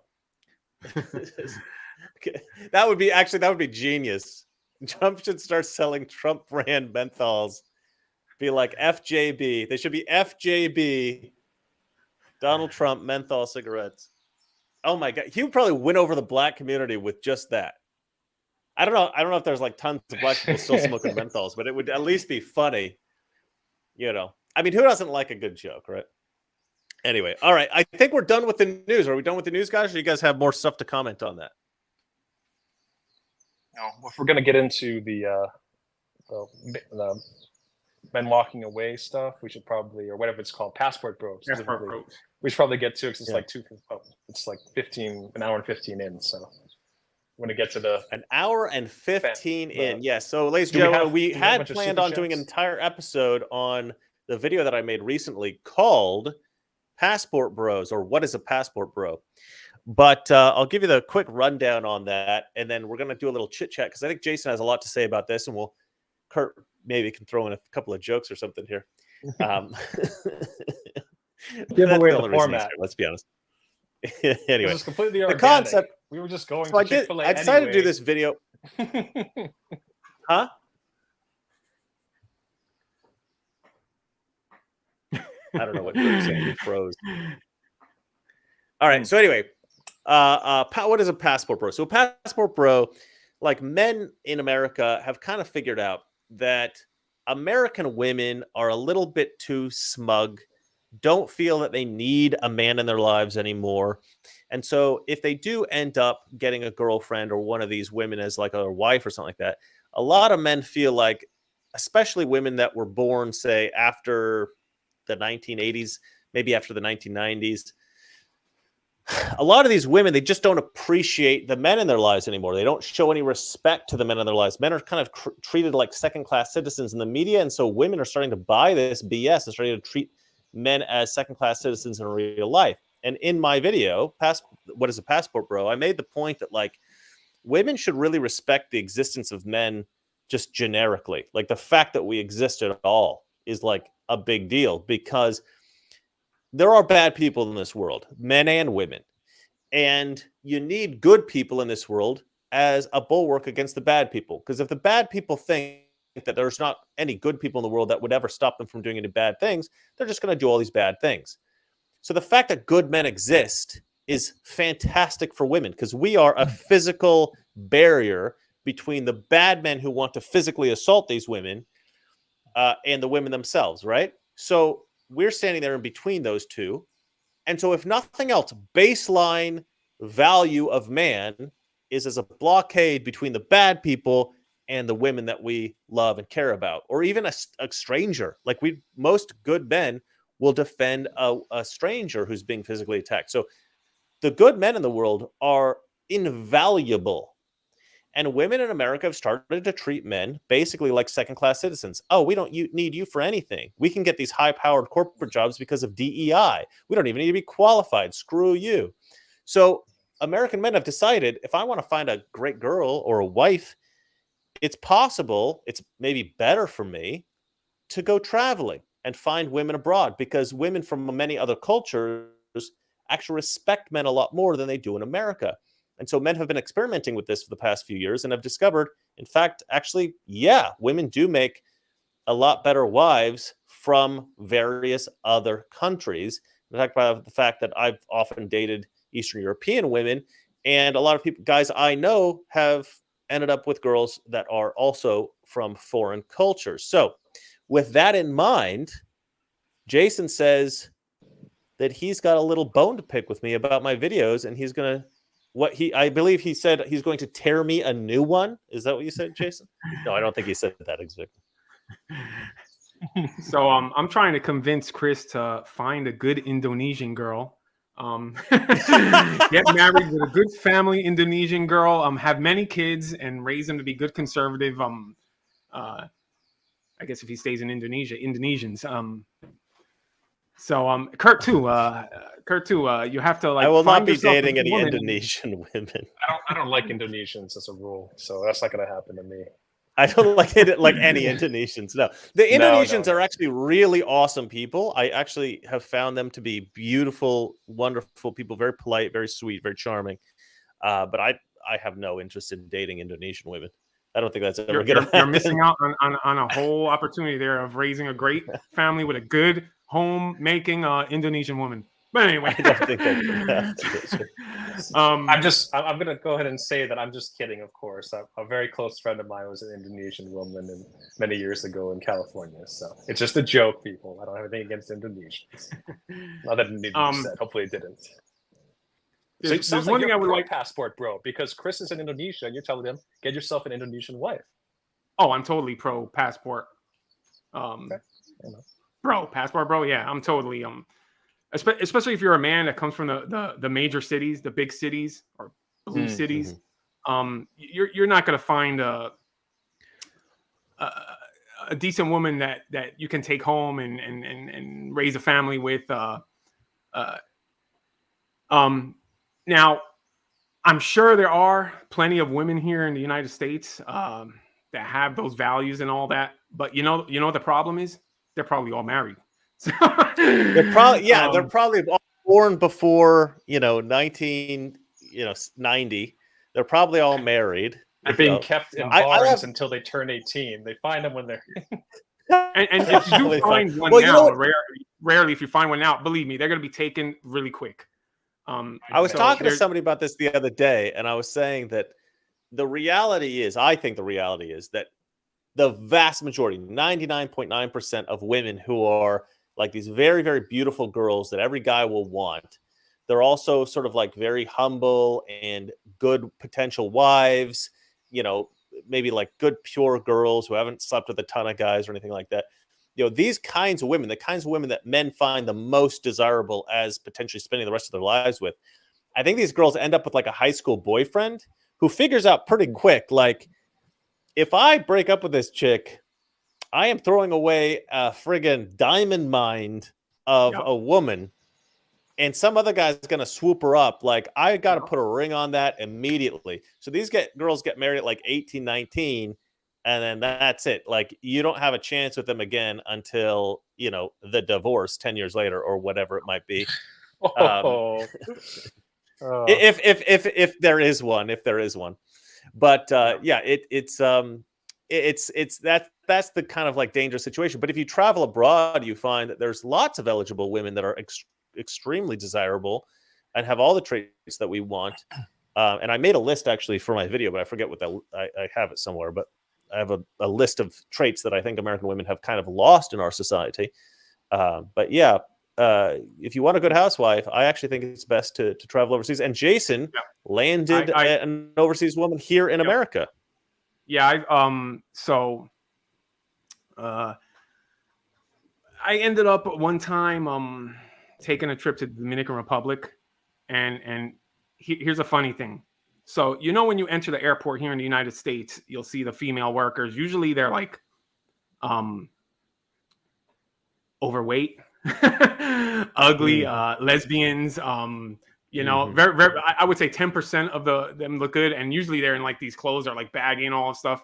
So when I first went to Dominican Republic, stepped foot into the airport, and I'm physically attracted to black women, so first of all, how did you meet your wife? Because you didn't meet her in Dominican Republic, you met her in Florida. This is great. This is where I'm getting at. Okay. So when I entered the Dominican Republic, I entered the airport, and it was like the heavens opened up. I mean, every single girl in that airport the workers were amazingly beautiful, like stunning. And they were all in like tight clothes, long hair, and just beautiful. I'm like, where am I? I'm in paradise here, you know. And then later on, when we went into the Dominican Republic and traveled around and met some families there, I realized that these women are like actually feminine women. They love family. They care about the family. They want to be at home raising a family, and they're just so nice and just great people to be around, great women to be around, and they love to. The thing that got me is they love to take care of themselves. They love to maintain themselves. They love to look good for their men, I just fell in love with them.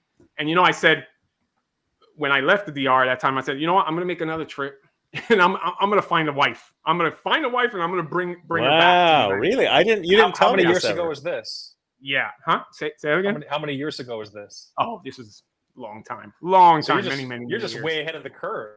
I'm the original passport bro, I guess. But yeah. So I was like, no, that's it. I'm gonna have a Dominican wife. I'm gonna get a Dominican. If I have to come back and get one, I will get one. And so come back to the United States. You know, I prayed. I was like, God, man, please let me find a decent woman, you know, that I can raise a family with.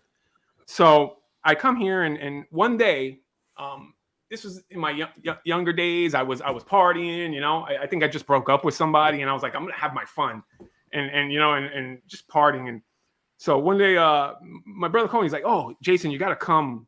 This was right after the trip. He's, Jason, you got to come here to this little cafeteria thing. There's this fine Dominican girl here. I'm like, I don't want to meet anybody right now. You know, I don't want to meet anybody. I'm having fun here. You know, nah. But he's like, no, come. So eventually I was like, all right, let me go. So I go to her job where I was going to meet my brother. And when I walked in the store, I saw her. She was amazing, beautiful. Like the flashbacks of the Dominican Republic girls came, and I looked at her, and you guys might think this is not real, but love at first sight. I looked at her and I said, this is going to be my wife. I'm going to make this woman my wife. And then I met her, talked to her, and man, we just hit it off. But the minute I laid eyes on her, I said, this is going to be my wife. And you know, I tested every girl that I would date or every girl that I would meet. I always had a test for them. And most American women usually fail this test. This is not a knock on American women, but most American women fail. I would always ask them, like, would you quit everything? Would you sacrifice your life? Would you quit everything? And I'm not saying this like they have to, but I would ask them the question, like, would you sacrifice everything for your family? Would you drop your job? Would you drop everything to take care and raise a family? And most, I would probably say all of the American girls I've met would have an excuse. They would kind of go around the question. But I asked my wife that question, and she was like, with no hesitation, she would sacrifice everything to raise a family. And I was like, oh, this is perfect. Done. And, done. And so, you know, the other amazing thing is, her dad came here during Hurricane Andrew to Florida, to Miami, during Hurricane Andrew, and he was like an electrician, and he worked on the poles, putting up the new poles that were knocked down, and they made him an American citizzen. So the beauty of it was my wife was automatically made an American citizen. She didn't come until she was later on, until her 20s, I think, or like 19. I think she came here or something, 20 something, and but she was already automatically American citizen. So that was another thing. I was like, I don't have to go to the Dominican Republic. I don't, you know. And she's not after me for my citizenship. But I remember since that day that I met her, every day I showed up to her job, bothering her, making sure there was no other guy trying to get her, because I would see all the time guys coming to try to get this woman, and I was like a line. The toxic masculinity came in, and I just was there every day. This is my territory, you know. And eventually we married, and we've been together for almost 20 years. You know, we have a son now. And you got a little boy, and life is amazing woman ever. And she's a conservative Trump supporter, and I'm telling you, I just thank God every day. So that's my That's passport awesome, bro story. Yeah, G.I. I wish Jose Chris chimed would in. get with an Indonesian girl for that same experience. No, not gonna happen. Not gonna happen. Yeah, I don't know why I go basically only for the Eastern Europeans, but that's my thing. G.I. Jose chimed in. He says, if you claim to be an alpha male, he says JK. I'm not so sure it's JK because a lot of people say this for real. He says, if you claim to be an alpha male but have to go to another country to find a submissive woman, maybe not alpha, but I guess you got to do what you got to do. No, look, I talked about this in the video that I made for my show.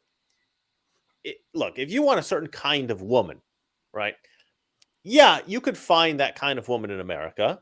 But if it's like 1 in 1,000 women that you meet, you don't have a lot of choice, right? You don't have a lot of options. You kind of go with what you can find. But if you go to another country and you've got all the things you want in the American girl, but out of every 1,000, there's 500 of them. Like half the population is that way. You're gonna go to the other country, aren't you? Because it's just like you have more options. It would be stupid. Guys, I got a lot of cousins and stuff in Dominican Republic that, man, they need a man. So if you like black chicks, hit up Jason there. No, yeah, I don't know. So for me, I talked about this in the video. And you said you were going to give me a lot of crap. I hope it wasn't just you got to get an Indonesian girl. I don't know what that was. That's kind of a weird. I just happened to be in Indonesia by accident. Actually, I never meant to come here. I just hear that Indonesian women are really good women. That's what I've heard. They're not. They're just not really my type and physically, But I was actually dating a 6-foot-tall blonde Swedish girl who was like, I want to go to Bali. Take me to Bali. And I was like, all right. So I was gonna take her here, and then we broke up. So I was like, well, okay, I broke up with this chick, but her Bali suggestion was interesting. Let me check that place out. So I just looked into it. And I was like, okay. I was just sort of randomly traveling places, and I was like, okay, if she wanted to check that place out, it must be worth checking out. So I came here, and it's I don't know. It's like a place that suits me really, really well. So I've stayed here for a little bit longer than I intended to. But the reason that I go after the Russians, to answer G.I. Jose here, no, I'm not in Indonesia for work. This is my job, guys. My job is Mr. Reagan. But the reason why I like the Russians, I think specifically, is because it would be difficult, I think, for me, and I did marry a girl like this, and we got a divorce, so it didn't work out, so I was right. I have to be dating girls and eventually marrying girls. Oh, Stefka is in the chat. Stefka. Hi, Stefka. Good to see you. I'll have to tell you guys about Stefka later. But anyway, I need women who are a little bit more gregarious. Here's the thing, Chris. To prove your point, you need to get married. Come on. I did. I did. Get married. I married a girl. That's Come on, you're promoting this passport bro thing. The problem is I married a girl. So my problem was I married this girl who was very shy, a very submissive girl from Russia, very shy girl. And that was always a red flag for me. I never thought I wanted to be with a girl that was totally submissive or totally shy, because I have a very dominant personality, as you guys are well aware of. I need a girl who can push back on my crap. If I say something that she doesn't like, whatever. Stefka, it's good to see you in the chat, Stefka. That's crazy. I haven't talked to you in a long time. It's interesting. Anyway, so sorry, I'm a little distracted here, but these Eastern European girls, to me, they seem like the best girls in the world. They're not going to be that way for everybody. I know they have a very sort of stern look. Like if you look at Trump's wife, like Ivanka, if you look at her face, when she's just kind of hanging out, she's got that resting bitch face. They call that. That's standard Russian women. Russian women are that's their culture. It doesn't mean they're mad. It doesn't mean they're in a bad mood. That's just how they are. So if you can get past that, I think that's a dignified look. Yeah, I mean, if you can get past that look and you're not scared of that, and you can talk to a Russian girl even though she looks like that, make a joke, have a chat with her or whatever. these women are the best women in the world to date. They're the best women in the world to marry. There's a lot of stereotypes, like they're all prostitutes, something like that. That's not true. There's a lot of stereotypes of like Russian, Ukrainian, Belarusian, Moldovan. I've heard stereotypes. What's funny is a lot of them have stereotypes for the other country, and then that country has the same stereotype for them back. Like they have these like fighting. They have like this international disagreement about who's the dumb one, who's the slutty one, whatever it is, like that. So, but it's quite funny. But some of the stereotypes have some unlike the basis in American truth. women, they could really kick ass, right? Several women that I've dated told me that when they were in school as children, they were required to learn not only to shoot guns, but also to disassemble and reassemble AK-47s blindfolded. That's awesome. No, sorry, not That's blindfolded. awesome. That the blindfolded might not be true, but they had to disassemble and they had to learn how to disassemble and reassemble AK-47s, which to me is like, but like every kid in school had to learn how to do that, at least up until a certain point, which is to me crazy. But yeah, they're pretty badass. I like the Eastern European women. I think they're the best. But other people have other tastes. I know guys who go down to South America, and those are the kind of women they like. You like the Dominican girls. And yeah, there are guys that come up and they go to Thailand, they go to Philippines, they go to Indonesia, they go to places like that, and they find amazing women. And there are some fantastic American women. Both of my brothers married fantastic American women. Obviously, my sister is an American woman. She's a cool chick. So, and my nieces are all American women, and they're absolutely amazing. So I do, there are some American women that I think are just absolutely phenomenal. But in terms of getting a girlfriend, getting a wife these days, it's a bit difficult. Cro-Magnon, definitely conservative American women. Yes, I agree. Yeah, conservative American women are obviously better. But even a lot of conservative women have been infected by the leftist crap, and they're not very respectful to their men a lot. Mm-hmm. So, I don't give conservative women a blanket break from this. Yeah. Although I do give a break to all the conservative women that watch this show. You are clearly the best women in the world. And Kurt, you've been silent. Yes. Yeah, we want to know what Kurt's thinking. Well, I think that Jason, you really hit it on the head early on, where it's about femininity, and in this country, there's a war on feminine women and masculine men. It's sort of like they want the women to be masculine and they want the men to be feminine, and that just flies in the face of nature. So, by and large, want to be masculine and don't want masculine women that are going to see them as adversarial, or we want a harmony and traditional gender roles and things like that. And if that's what men want, and then if they can't get it here, they're going to get it somewhere else. So whether that's whatever country, I don't think the country matters so much. It comes down, like Chris said, or like you said as well, it's like there are matters of taste, but I think it's really they want feminine women that are going to be wives and mothers, and not and to show the man some respect, and men are very disrespected in this country, and you can't. What man would want a woman that is going to be disrespectful to him? Like, what's the point of getting in a relationship, trying to get into a partnership with someone that looks at you as the enemy? It's unfortunate, but how many of those women are here versus other places? Yeah, So, and a lot of the American I'm not going to women, knock passport bros. Yeah, a lot of American. I would say some Western women, not only just American women, but some like in the Western society. I think it's subconscious too. Like they're not out to be like that. It's just it's been embedded into their mind and their subconscious. Mm-hmm. Yeah. I want to read a quick message here by somebody. This is Vegas Woman 702. She writes, Jason looks like he rides a motorcycle.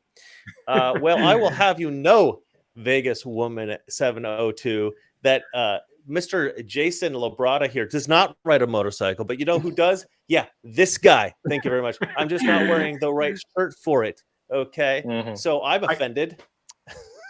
You just kind of thank you for the look comment. like I guess I take that as a toxic masculine thing there. If I look like somebody that's a pretty good jacket. I hope it's not a moped. I hope it's a Harley that she thought. I want that jacket, actually, Jason. You got to send me that. That's a good looking jacket. I love it. Thanks.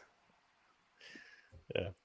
All right. Well, I mean, look, I feel like there's a lot of good to say about American women over the years, but I think the younger generation now is kind of veering further and further away. And it's like Kurt said, feminism has created this weird situation in which women have become more masculine, men have become more feminine. This is terrible, right? This is never going to work because fewer women are going to be attracted to the men out there, because it doesn't really matter how we're conditioned to be. We can never be conditioned to want something that we don't really want. I mean, you can kind of be tricked if you're like super gullible, you have some kind of mental problem, or you've had some kind of like life trauma, right? Because, obviously guys will be gay. They say every gay guy's born that way, but they're not really born that way. Come out. Let's be real. So you can kind of like, what the heck? Kurt keeps disappearing. You can be convinced to be with somebody that you're not actually attracted to, but I don't think, if you haven't gone so far as to be like, oh, I'm going to start batting for the other team now, right? If you haven't gone that far crazy, if you're a man that's still interested in women, or a woman that's still interested in men, I think it's actually kind of difficult to coerce people into finding somebody attractive that they don't naturally find attractive, right? Even if that person's pointed out to you and you didn't really notice them before, but now somebody said, oh, that girl's really beautiful. And you go, actually, yeah, she is really beautiful. I don't think you'll say, oh, yeah, she is really beautiful, unless you really think so. I think what you'll think is, what are you talking about? She's like average looking at best, something like that. You'll think. So we have our sort of intrinsic nature, our natural desires. And as women go further and further away from femininity and become more and more masculine, I think there's going to be fewer and fewer women that men in society actually find attractive. And as men become more and more feminine, like I played tennis the other day, just yesterday, I played tennis with these 3 guys. These were big, bulky guys, shredded, big muscles, good looking guys, really handsome guys. And one of the guys I was playing tennis with had a pearl necklace on, like a woman's pearl necklace. And I go, what? Why do you have a pearl necklace? And he goes, oh, I don't know. Like, I just got this like at this place and I liked it, so I just wear it. I'm like, that's not an explanation. That's weird that you're wearing that. But he thought it was cool. Like, he was from a younger generation. These guys were in their 20s. And God, I was almost embarrassed for him. I'm like, don't wear women's jewelry. That's weird, man. It's crazy. But I didn't say that to him. Like, I just kind of left it to him. But like, as men become more feminine, they're going to be less attractive to women. And as women become more masculine, they're going to be less attractive to men. And as men start dating women from Eastern Europe, from Dominican Republic, from South America, from Asia, and they start neglecting American women, I do think there will eventually be a cultural shift, and women will realize, okay, maybe we should be a little bit more feminine. This is getting a little bit out of control. I think it'll be up to individual women to assess for themselves. Why is it that I can't find a man? What is it that these men do find attractive? Like, there was a video a while back that went viral. I did a video on it with this girl in her car going, I think I just figured out why I can't get a great man. And it's because I'm not feminine. Like, all the great guys that I've met that I would want to marry are married to women who are very dainty and poised and feminine and elegant and beautiful. And she's like, I'm here lifting weights and getting tattoos. And I realize, oh, that's not actually what men want.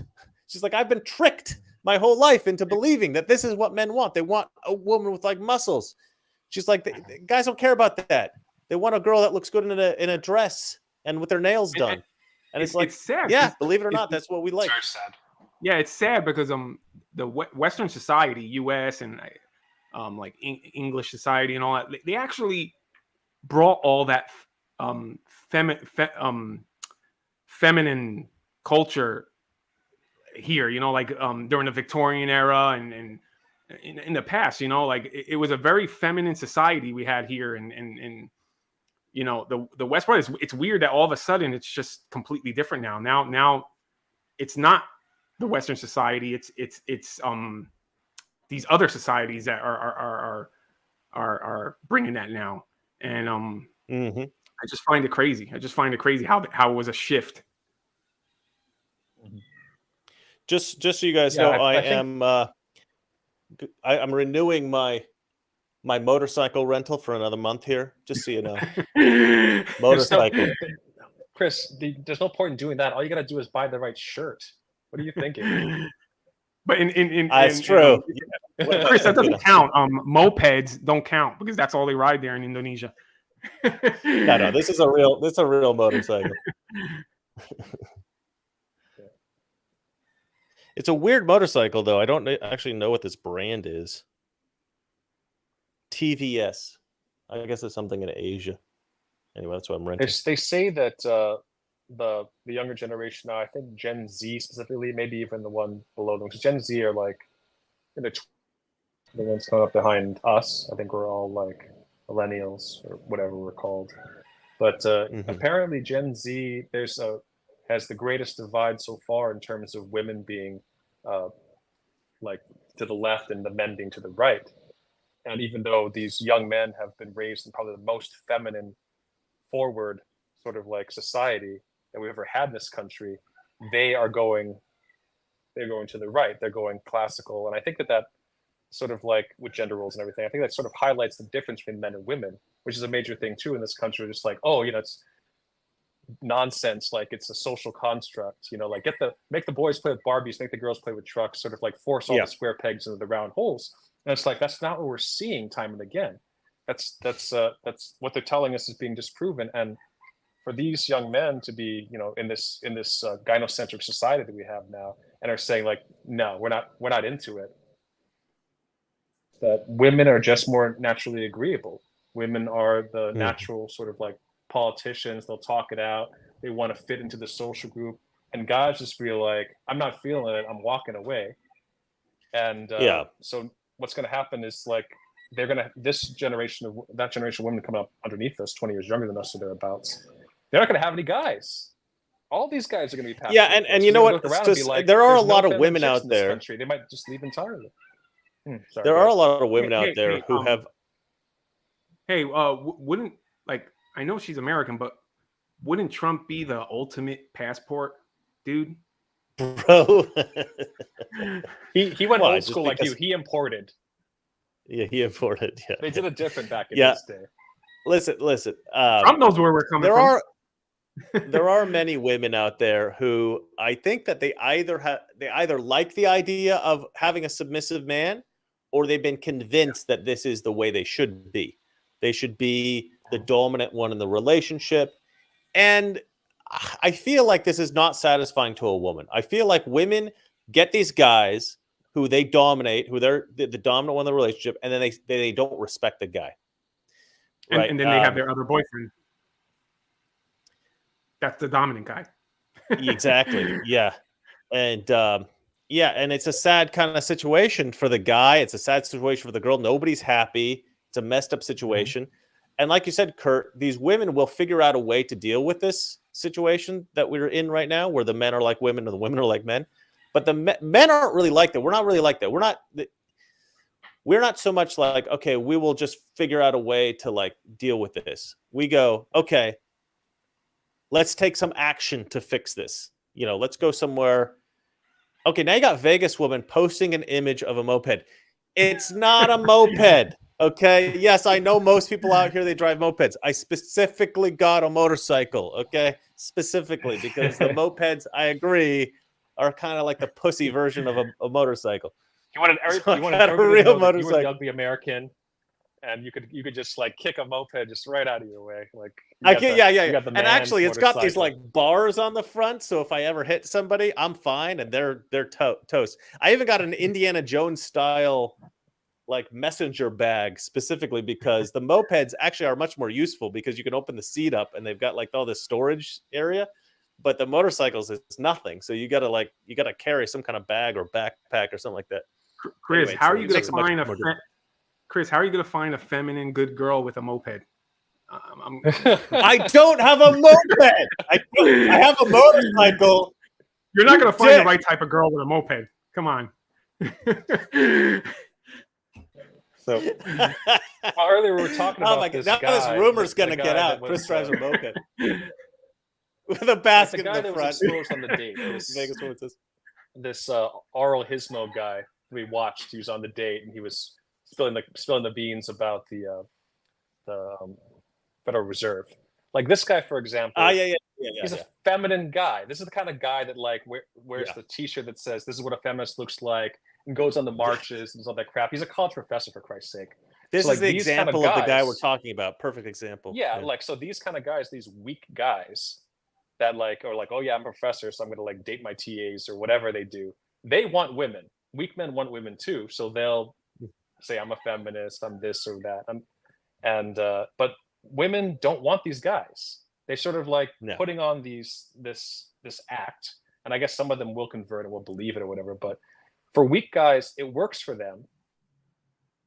They can't get women otherwise, really, because conservative women, traditional women, feminine women don't want them, so they have to go for the masculine women. So then these women, unfortunately, these are the guys who have to pick from, the ones that agree with them or pretend to agree with them politically, and say like, oh yeah, you know. We need more women in the field. Am I right? And that kind of stuff. And just like, even especially these masculine women don't want guys agreeing with them. They want them to tell them what to do. Probably even more so. Like you, Chris, said, you're a strong personality. You need someone who can kind of reach that level to you. So if you're then a masculine woman, then the man that you want is going to have to be even more masculine, maybe to the point where they don't even really exist. Sorry, go ahead. No, I have found many times that I've dated girls who don't typically date masculine men. They typically date, they're stronger women. They're more dominant. So the guys, they end up being dominant. And they fall in love with you very quickly because you don't take any crap from them. You kind of, lay down the law. You kind of tell them how things are.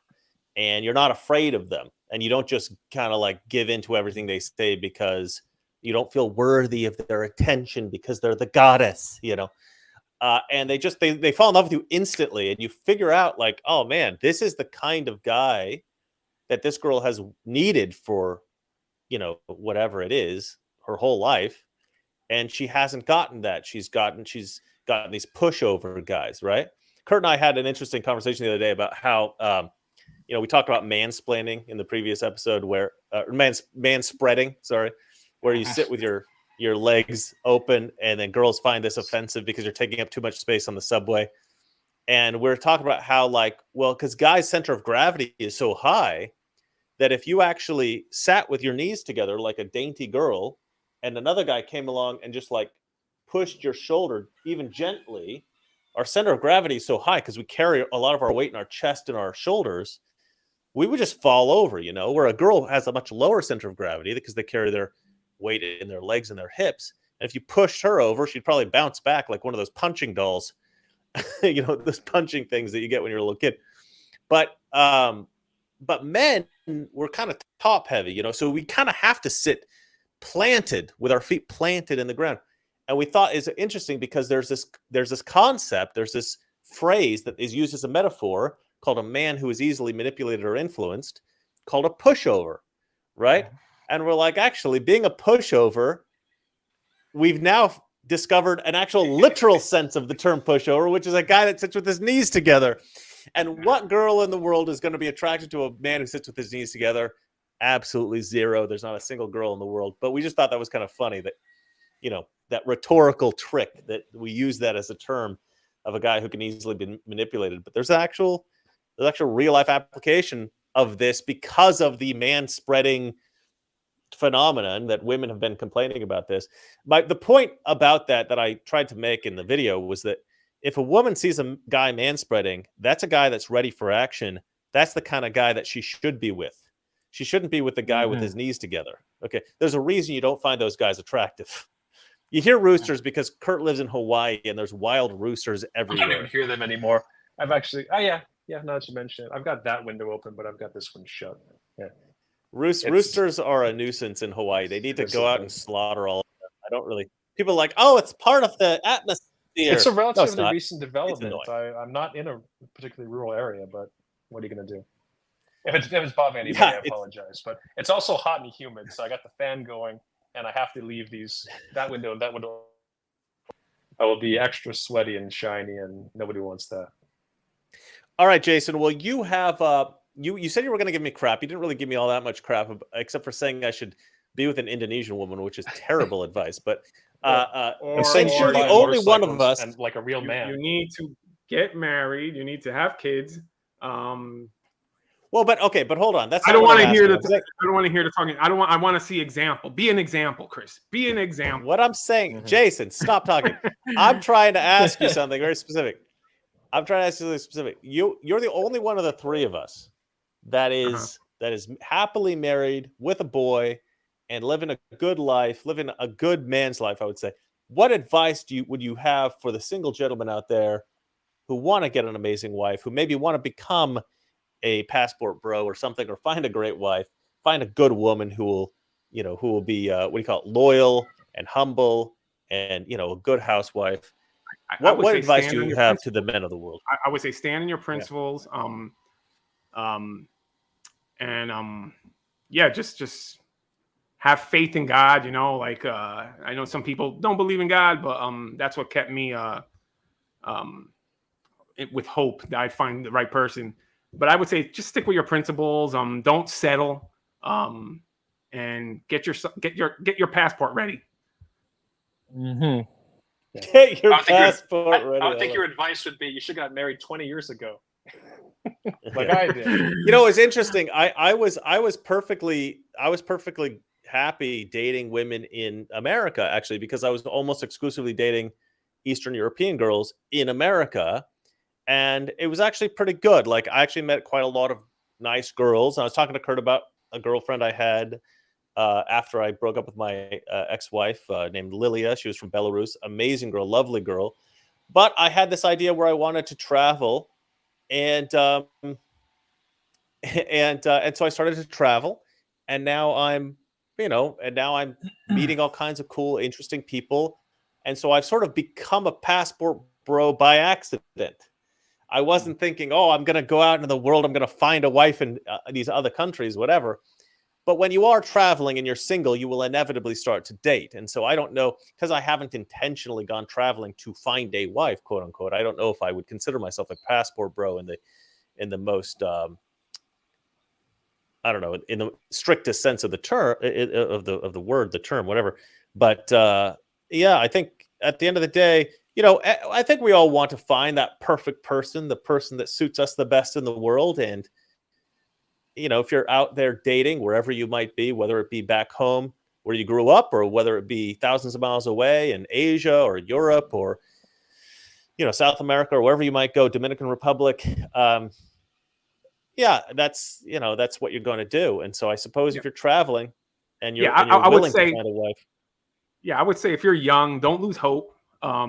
Travel, see the world, and meet other cultures. Go, interact with other cultures and different women from G.I. Jose jumped in. Stop looking. Have a good time. Have fun. It will happen.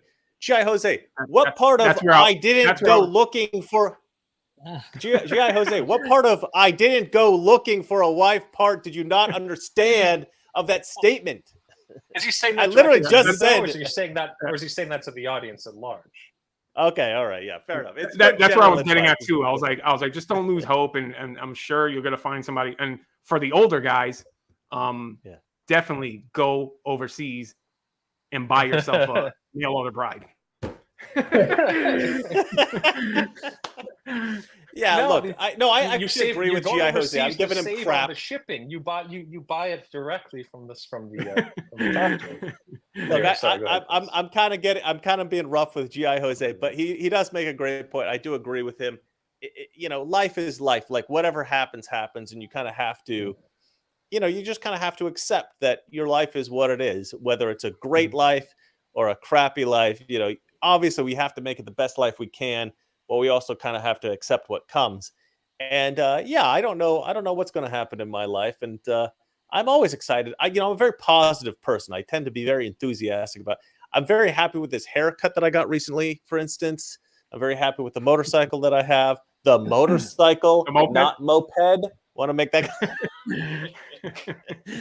But yeah, I'm very happy with the Muay Thai training that I'm doing. I'm very happy with the tennis I'm playing. I'm happy about all of this kind of stuff. So, my life, the girls that I'm meeting, everything about what's going on with my life, I can't complain. We can all complain if we want, and we can all be very grateful for what we have, and we can all brag about the great things that happen to us in our lives. And stay off those apps. Go meet girls outside. Oh yeah, no, Alexandria, we greetings from the Netherlands. So we've got a Nederlander in the. I do like the Dutch. I'm quite a big fan of the Dutch. One of my best friends is Dutch. Kwaki Serpi Niku says the best human beings are pessimists. That's a very optimistic view of pessimists. Well, anyway, I think we've reached the end of the show. We don't really have any super chats, so I guess we're going to just end it here. If you guys want to throw a super chat in, you can. It won't really matter because clearly I'm reading all of the chats anyway. G.I. Jose writes, question for Kurt, does your house have a blue rooftop? A blue rooftop? No, it doesn't. I have a navy blue, rather than getting a black like thin curtain, I have a navy blue one. The rooftop. Oh, are you trying to find my house like the actual rooftop? I thought you meant the part that's visible behind me. No, I don't. I don't have a blue rooftop. I wasn't in the area. Wrong island. Nobody tried to burn my house down with a laser because they wanted to take over. That's Maui, I believe. And this is Oahu. I'm on Oahu. I don't know if anybody tried to burn down Maui with a laser either, but is that one of the conspiracy theories about what happened in Maui? Yeah, the blue roofs were spared because they couldn't be like hit with an energy weapon. Yeah, I cannot confirm or deny that, but I haven't heard that. That's the more I hear about all that the liberal elites are up to, and the less I am inclined to say that that's a wild conspiracy theory, the more I'm like, oh, probably going to find out it's true in a few months. So I know it. To come through on that one. I'm not. Frodo lives. Love to see you in the chat. Blue, sorry that you missed it as well. Just as a precaution. Oh shoot. Okay, I got a little notification on my phone. It's fine. It's good. Everything's fine. I just reminded of something, so it's good. All right, I think that's it for today. Unless you guys have anything to close on. Your moped's not coming on time. My motorcycle will be here in due course today. Although I don't know when it's coming, so I'm gonna have to stay up. I was supposed to sleep a little bit, but all right. Well, you guys have a great day. Maybe I'll talk to you in private a little bit later. I was going to say something to you guys, but I forgot what it was. Anyway, oh yeah, I remember now. All right, and to all the fans watching, thank you so much. It's been a great show. We always appreciate you guys. I know this was a little bit of a longer one. We had to discuss toxic masculinity. We had to talk about passport bros. All right, guys.